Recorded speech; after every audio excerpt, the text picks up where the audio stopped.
Hakikat manusia. Dari ungkapan ini banyak sudah pemikir yang berusaha untuk mengungkapkan kenyataan apa, hakikat manusia, yang sebenarnya.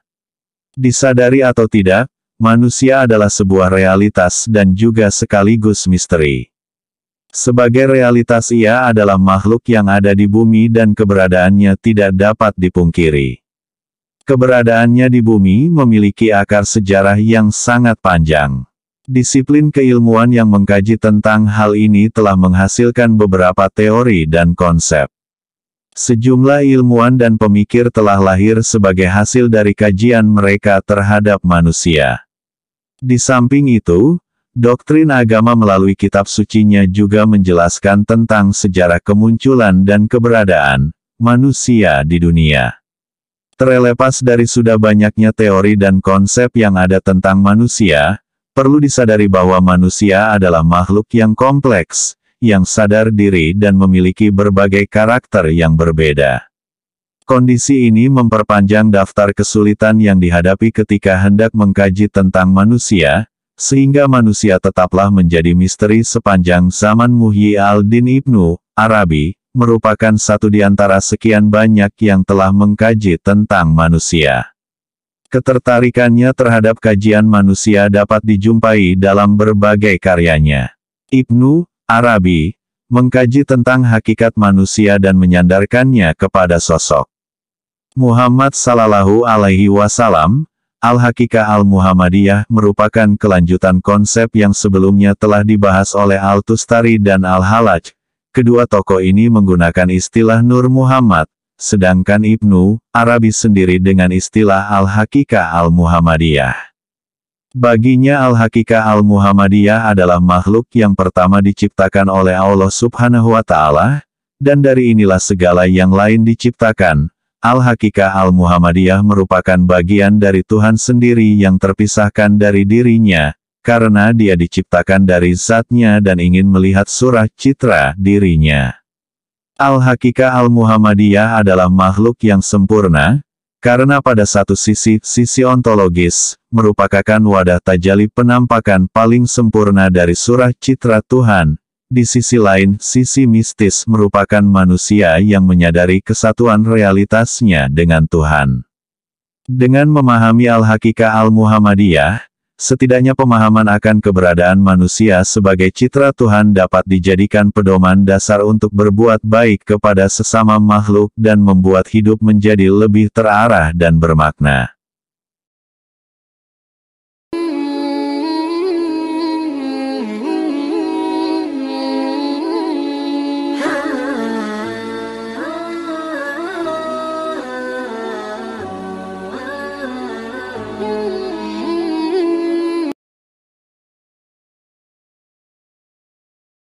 Menurut beberapa sumber, Ibnu Arabi melakukan beberapa kali pernikahan dan mempunyai beberapa anak.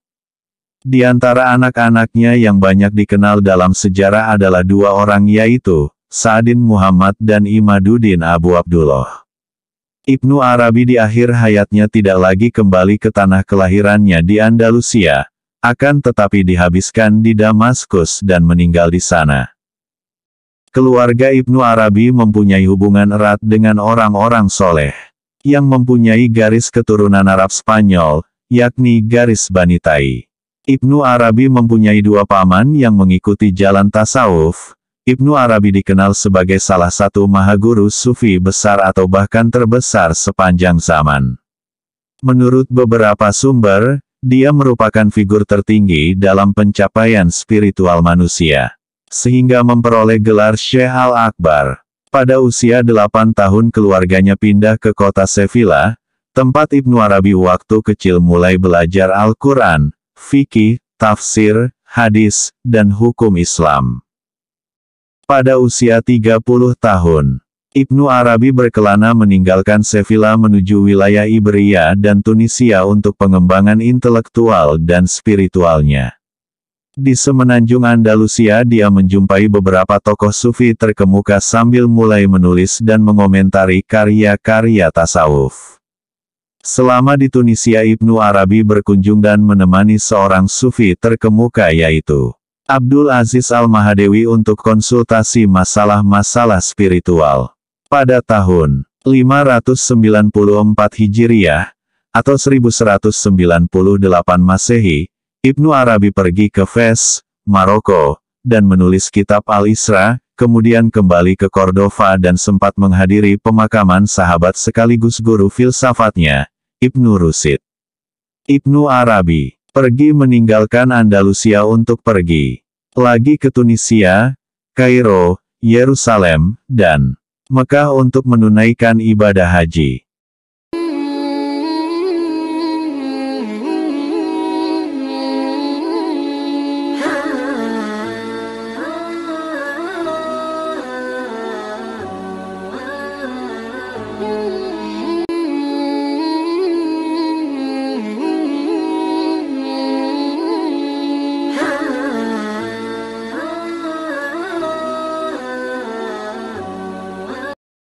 Bertentangan dengan penggunaan di antara beberapa cendekiawan Muslim, Al-Farabi tidak menulis autobiografinya, dan tidak ada seorang pun di antara murid-muridnya yang berhasil memberikan penjelasan tentang hidupnya seperti yang dilakukan Al-Jusyani untuk gurunya Ibnu Sina.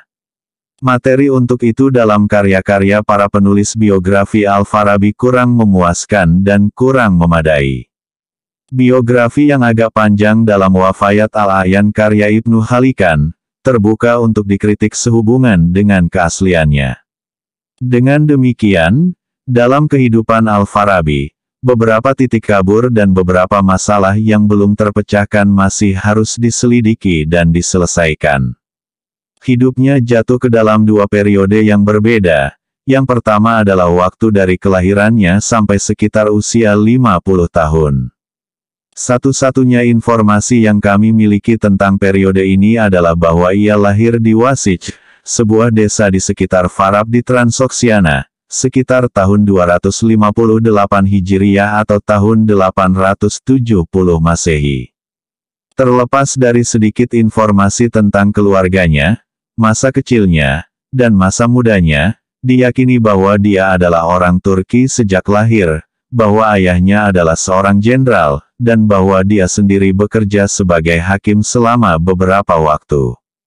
Yang lebih dikenal adalah gerakan budaya dan intelektual yang berkembang dan menyebar dengan masuknya Islam di Farab pada awal abad ketiga ke-9, dan bahwa filolog terkenal Al-Jauhari, penyusun Al-Sihah, adalah salah satunya dari orang-orang sezamannya yang terkemuka. Al-Farabi mampu memanfaatkan sebagian besar gerakan ini. Dasar pendidikan awalnya adalah agama dan bahasa, ia mempelajari fikih, hadis, dan tafsir Al-Quran. Dia belajar bahasa Arab, bahasa Turki, dan bahasa Persia. Diragukan apakah dia tahu bahasa lain, dan apa yang telah dinyatakan oleh Ibnu Khalikan tentang penguasaan Al-Farabi tentang 70 bahasa, lebih mirip dengan yang luar biasa daripada sejarah yang tepat.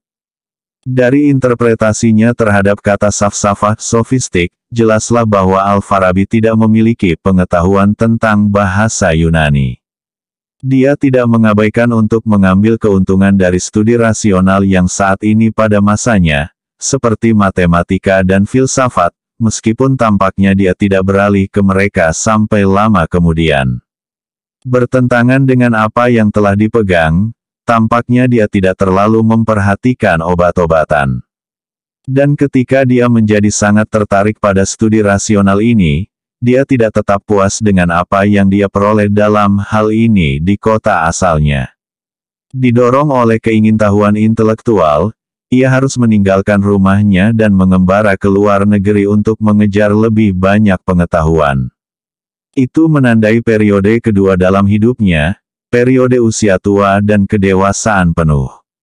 Baghdad, sebagai pusat pembelajaran yang luar biasa sepanjang abad ke-4 ke-10, tentu saja merupakan tujuan pertamanya di mana ia bertemu dengan berbagai sarjana, di antaranya adalah para filsuf dan penerjemah. Itu adalah studi logika yang menariknya ke lingkaran ahli logika terkemuka di Baghdad. Yang paling terkenal adalah Abu Bishr Mata Ibnu Yunus yang dianggap sebagai ahli logika terkemuka di zamannya. Al-Farabi belajar ilmu logika di bawah Ibnu Yunus selama beberapa waktu. Dia melampaui gurunya dan, karena posisi terkemuka yang diperolehnya di bidang ini, dia kemudian disebut guru kedua. Ahli logika terkenal lainnya, Yahya Ibnu Adi, adalah muridnya. Al-Farabi tinggal selama 20 tahun di Baghdad dan kemudian perhatiannya dialihkan ke pusat kebudayaan lain di Aleppo. Di sana, di pengadilan Saif al-Daulah yang brilian dan ilmiah, berkumpul para penyair, filolog, filsuf, dan cendekiawan terkemuka lainnya. Terlepas dari simpati Arab yang kuat dari pengadilan itu, tidak ada bias atau prasangka rasial yang dapat merusak suasana ilmiah dan budaya di mana orang Persia, Turki, dan Arab berdebat dan berselisih dan setuju atau berbeda atas nama pencarian pengetahuan yang tidak tertarik. Di pengadilan itu Al-Farabi hidup, pertama dan terutama, sebagai seorang sarjana dan pencari kebenaran. Kemewahan dan keagungan kehidupan istana tidak pernah memikatnya, dan, dalam pakaian seorang sufi, dia mengarahkan dirinya pada tugas berat seorang sarjana dan guru, dan dia menulis buku-buku dan risalahnya di antara sungai-sungai yang bergumam dan dedaunan lebat pohon-pohon rindang.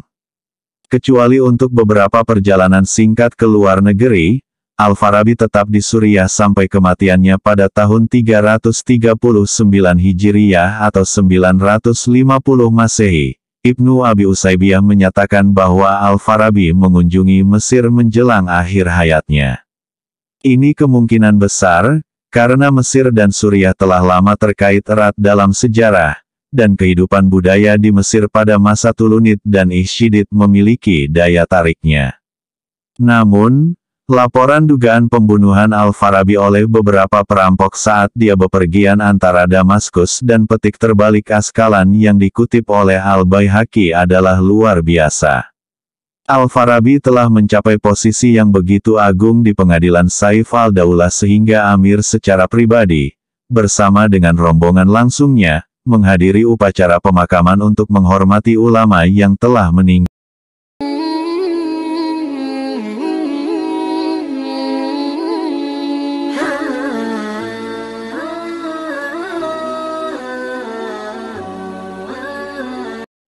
Al-Farabi tidak memiliki istilah khusus untuk filsafat agama, ia sebenarnya memiliki istilah yang kurang lebih secara harfiah dapat diterjemahkan sebagai filsafat masyarakat, yaitu falsafah madaniyah. Khususnya, gagasan ini mencakup dua momen utama. Pertama, sejalan dengan Nikomachean Ethics karya Aristoteles, ia terdiri dari elemen antropologis dan etis secara intrinsik.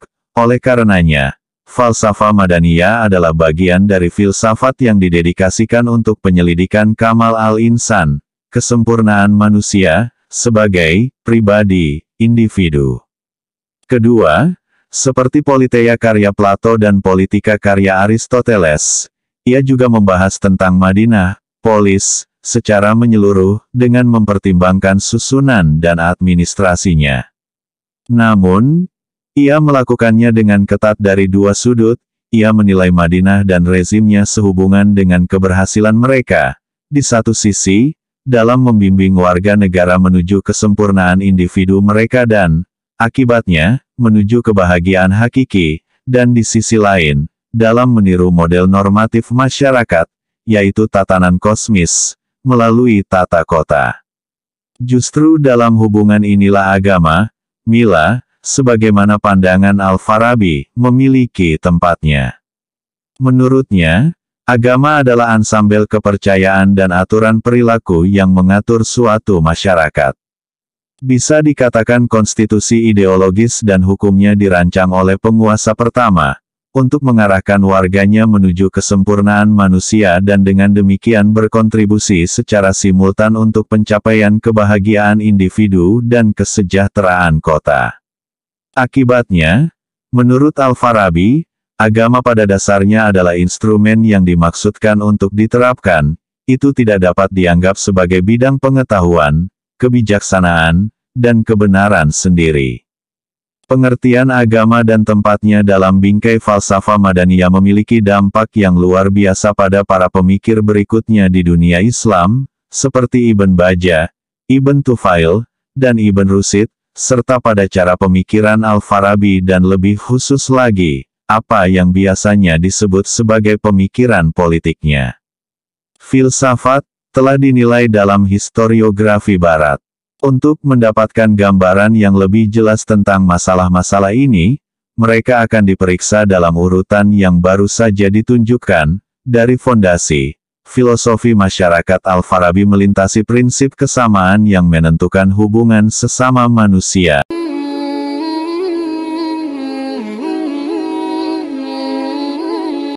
Ilmu filsafat yang berkembang saat ini tak lepas dari pengaruh dari cendekiawan Muslim bernama Abu Yusuf Yakub ibn Ishaq Al-Kindi. Ilmuwan yang sekaligus dianggap oleh banyak pihak sebagai bapak filsafat. Al-Kindi mahir berbahasa asing seperti bahasa Yunani, membuatnya menjadi seorang penerjemah buku-buku filsafat dari Barat. Al-Kindi lahir dari keluarga berdarah Arab yang berasal dari suku Kindah, salah satu suku besar daerah Jazirah Arab Selatan. Nama lengkapnya adalah Abu Yusuf bin Ishaq bin Syabah bin Imran bin Ashas bin Qais Al-Kindi. Nasabnya sampai pada katan berdarah Arab asli. Dalam biografinya, Al-Halili mengatakan bahwa dia dilahirkan pada tahun 188 Hijriah, atau 804 Masehi. Sejumlah pihak menyebut dia telah menjabat sebagai seorang sarjana di bawah Khalifah Al-Mamun, yang pemerintahannya berakhir pada 833 Masehi. Perpaduan keahlian matematika dengan medis menjadi ilmu pengetahuan yang dapat membantu banyak umat manusia. Karena dengan dua keilmuan ini, maka tenaga medis mampu mengembangkan skala yang membantu seorang dokter untuk mengukur potensi obat mereka dengan lebih baik. Karya Al-Kindi dalam bidang matematika juga mencakup berbagai hal di dalamnya. Seperti aritmetika, geometri, angka India, harmoni angka, perkalian angka, jumlah relatif, proporsi mengukur, proporsi waktu, hingga prosedur numerik dan lain sebagainya.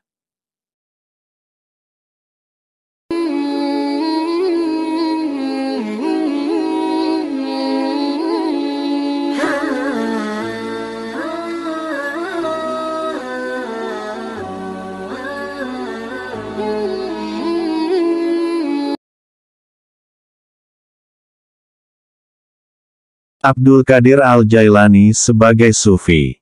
Namun demikian, sebenarnya Syekh Abdul Qadir Al-Jailani tidak mengabaikan ilmu zahir. Kedua ilmu itu menurut Syekh Abdul Qadir Al-Jailani, antara satu dan lainnya saling melengkapi, tidak bisa dipisahkan. Ilmu batin tidak akan tegak tanpa ilmu zahir, demikian pula sebaliknya, ilmu zahir tidak akan sempurna tanpa ilmu batin.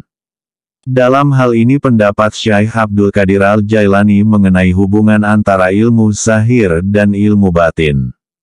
Apabila seseorang tidak memiliki marifat pengetahuan tentang ilmu batin, maka imannya akan cacat. Sebaliknya, kurangnya marifat tentang ilmu zahir akan mengurangi keislaman. Menurut beberapa sumber, syariat pada mulanya mengandung ilmu zahir dan ilmu batin atau aspek lahir dan aspek batin. Sebab Al-Quran dan Al-Hadis yang menjadi sumber ilmu, syariat pada dasarnya mengandung kedua ilmu atau kedua aspek tersebut. Tetapi dalam perkembangan selanjutnya, syariat yang mengandung aspek zahir dan aspek batin itu, setelah mengalami semacam spesialisasi bidang ilmu, syariat penekanannya pada ilmu zahir, sedangkan ilmu batin dikembangkan oleh ilmu tasawuf atau ilmu hakikat. Keterpisahan antara ilmu zahir dan ilmu batin itu sebagai akibat dari adanya spesialisasi ilmiah yang lebih rinci. Setiap disiplin ilmu kemudian menempuh jalan masing-masing dengan prinsip dan metode masing-masing pula. Waktu menimba ilmu, Syekh Abdul Qadir Al-Jailani berteman dengan dua orang yang bisa dibilang cukup cerdas dan pandai, yaitu Ibnu Saka dan Ibnu Abi Petik terbalik Asrun. Pertemanan itu berlanjut hingga mereka bertiga ingin mengunjungi seorang wali berpangkat Wali Al-Gouds. Rumah wali tersebut cukup jauh dari hiruk-pikuk keramaian kota. Mungkin lebih tepatnya bisa dikatakan pelosok banget. Tapi, keinginan mereka untuk bertemu sang wali tidak terhalang walau jarak yang demikian jauh dan sudah barang tentu kunjungan mereka tak lepas dari maksud dan tujuan. Dalam perjalanan, mereka saling bertanya satu sama lain terkait tujuan dan niat masing-masing. Dengan polosnya Ibnu Abi Petik terbalik Usrun memulai pertanyaan kepada Ibnu Saka. "Hei Saka, kamu mau ngapain bertemu wali itu?" Aku akan mengajukan sebuah pertanyaan yang begitu sulit, hingga ia bingung dan tidak mampu untuk menjawabnya. Haha.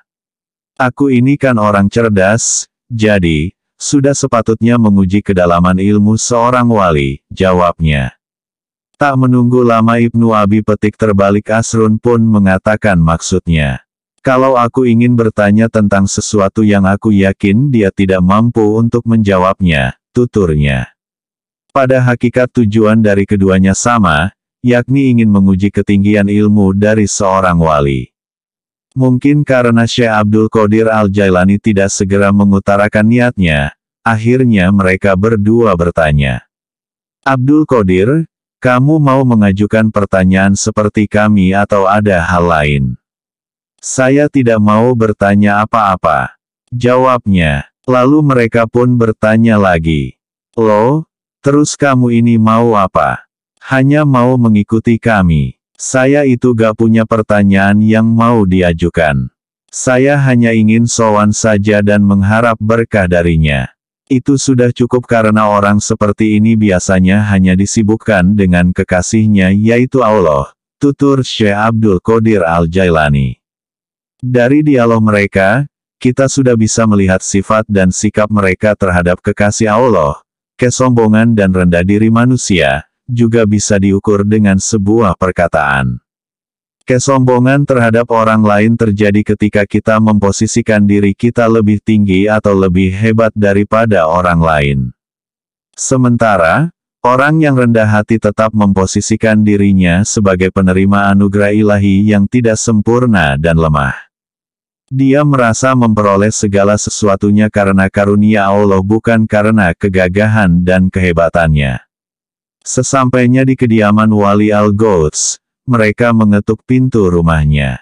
Tapi, sang wali tak kunjung membuka pintu, malahan ia memperlambat jalannya. Kemudian, wali tersebut keluar dalam keadaan marah seraya bertanya, "Siapa di antara kalian yang bernama Ibnu Saka?" "Saya, wahai Syekh," jawab Ibnu Saka. Tak banyak bicara, wali itu pun langsung menebak pertanyaan Ibnu Saka dan langsung memberikan jawabannya secara detail. Begitu pula dengan pertanyaan dan jawaban Ibnu Abi Petik terbalik Asrun dan langsung mengusir mereka berdua dari hadapannya. Sebelum mereka berdua beranjak dari kediamannya, wali itu Mengkasyaf membaca lewat batin mereka berdua dengan karamahnya. "Hai Ibnu Saka, dalam pandangan batinku, aku melihat ada api kekufuran yang menyala dalam tulang rusukmu. Dan kamu Ibnu Abi Petik terbalik Asrun, sesungguhnya aku melihat dunia berjatuhan menimpa tubuhmu." Sampai pada giliran Syekh Abdul Qadir Al-Jailani, Wali Al-Gouds hanya memandang sekujur tubuhnya, dan tak lama kemudian, ia pun berkata, "Wahai anakku, Abdul Qadir, aku tahu tujuan kamu ke sini hanya ingin berkah dariku, dan insya Allah tujuan baikmu akan tercapai." Sebelum menyuruh pergi Abdul Qadir, ia berkata, "Aku melihat kamu berkata padaku, kakiku ini berada di leher seluruh para wali di dunia ini, sekarang pergilah anakku." Selang beberapa hari dari kejadian aneh itu, Ibnu Saka dipanggil oleh raja di negerinya dan diperintahkan untuk pergi menemui ulama Nasrani agar ia berdebat. Dalam perjalanan menuju ulama Nasrani, ia bertemu dengan seorang gadis cantik keturunan Nasrani dan jatuh cinta kepadanya. Namun, hubungan cinta mereka tidak direstui. Tanpa pikir panjang akhirnya dia menemui ayahnya dan menyampaikan bahwa dia sungguh mencintainya dan siap berkorban apapun. Akhirnya terbukti perkataan Wali Al-Gouds bahwa ada api yang menyala dalam tulang rusuknya dan benar, ia telah menggadaikan agamanya dengan agama Nasrani. Sedangkan Ibnu Abi Petik terbalik Asrun, diberi jabatan oleh raja di negerinya untuk mengurusi harta wakaf dan sedekah dan jabatan itu datang terus-menerus dari seluruh penjuru kota. Kemudian dia menyadari bahwa ini merupakan doa dari Wali Al-Gouds. Sementara Syekh Abdul Qadir Al-Jailani mendapatkan makam tertinggi dari Allah berkat sikap rendah dirinya kepada seorang wali dan beliau diangkat menjadi raja dari seluruh para wali yang ada di muka bumi. Ketika mengajar muridnya, dia pun berkata seperti apa yang dikatakan Wali Al-Gouds, kakiku ini berada di atas lehernya seluruh para wali, dan perkataannya didengar oleh seluruh wali di penjuru dunia.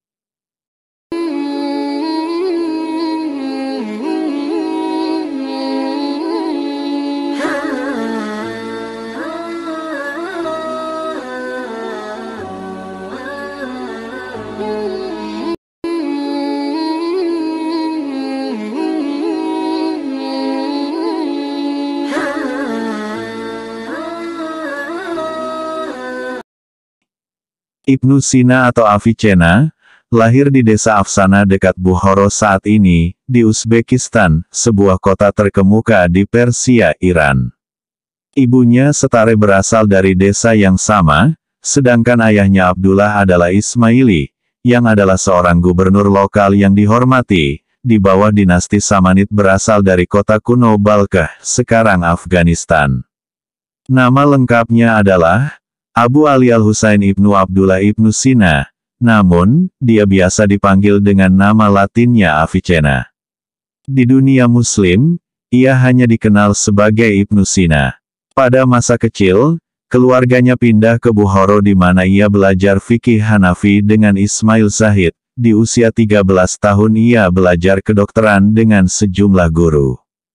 Pada usia 16 tahun, ia membuktikan dirinya sebagai dokter yang disegani. Selain belajar kedokteran, ia juga mendedikasikan sebagian besar waktunya untuk mempelajari fisika, ilmu alam, dan metafisika. Pengetahuannya tentang pengobatan menarik perhatian Nu Ibnu Mansur, Sultan Bukhara dari Istana Samanid, yang berhasil dirawatnya. Pada tahun 997, Avicenna dipekerjakan sebagai dokter oleh Nun Ibnu Mansur, dan dia diizinkan untuk menggunakan perpustakaan Sultan dan manuskrip langka yang memungkinkan dia untuk melanjutkan penelitiannya. Pelatihan ini dan perpustakaan para dokter di Istana Samanid membantunya dalam pendidikan filosofisnya sendiri. Perpustakaan Kerajaan Sultan dianggap sebagai salah satu yang terbaik di dunia abad pertengahan pada saat itu. Ibnu Sina adalah salah satu filsuf dan dokter paling terkenal di kerajaan Islam awal. Di Barat, metafisika dan teori jiwanya memiliki pengaruh besar pada argumen skolastik, dan seperti di Timur Islam, itu adalah dasar untuk perdebatan dan argumen yang cukup besar. Mereka menganggapnya sebagai wakil utama filsafat dalam Islam. Seperti cendekiawan Islam lainnya, ia mempelajari tulisan-tulisan dari negeri-negeri yang sedang diserap ke dalam kerajaan Islam yang sedang berkembang. Misalnya, Canon of Medicine menggabungkan karya Galen, serta teks Ayurveda, Arab, dan Persia kuno. Itu juga berisi teori kedokterannya sendiri. Sintesis yang dihasilkan menetapkan sistem medis yang diterima sebagai standar selama berabad-abad. Dengan demikian, pengaruhnya terhadap perkembangan kedokteran di sebagian besar dunia sangat signifikan. Filosofinya membahas beberapa pertanyaan paling mendasar termasuk peran Tuhan dalam keberadaan manusia dan alam semesta. Dia menulis tentang logika, metafisika dan etika, tetapi kontribusi terbesarnya bagi perkembangan pemikiran Muslim dan Barat adalah usahanya untuk mendamaikan filsafat Yunani kuno, dan Tuhan sebagai pencipta alam semesta. Meskipun bahasa aslinya adalah Persia, Sebagian besar karyanya ditulis dalam bahasa Arab yang merupakan bahasa ilmu pengetahuan di Timur Tengah pada masanya. Sekian, wassalamualaikum warahmatullahi wabarakatuh.